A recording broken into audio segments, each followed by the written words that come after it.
தினம்தோறும் விளக்கேற்ற நல்ல எண்ணெய் இதயம் நல்லெண்ணெய்.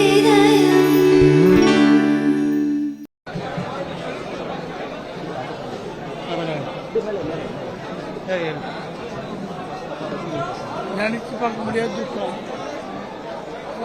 ஒரு நடிகை மட்டும் இல்லை, ஒரு குடும்பத்தில் ஐக்கியமான ஒரு நண்பன்.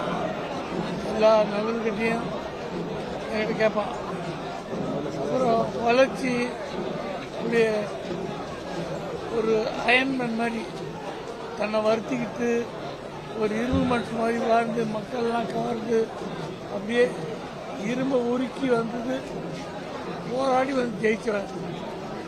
எல்லாம் வந்துட்டு இருக்கும்போது வாழ வேண்டிய காலத்தில் புதுக்கப்பட்டு பெரிய கொடுமை தான். எதுக்கு நினைச்சானோ நினைச்சது கிடைக்கும் போது அனுபவிக்கலாம். கொடுமையான வாழ்க்கை. கலைஞனுக்கு இது கிடைக்கும் போது நல்லா எல்லாத்தையும் கவனிச்சுக்கணும். எனக்கு ஒன்றும் சொல்றதுக்கு இல்லை.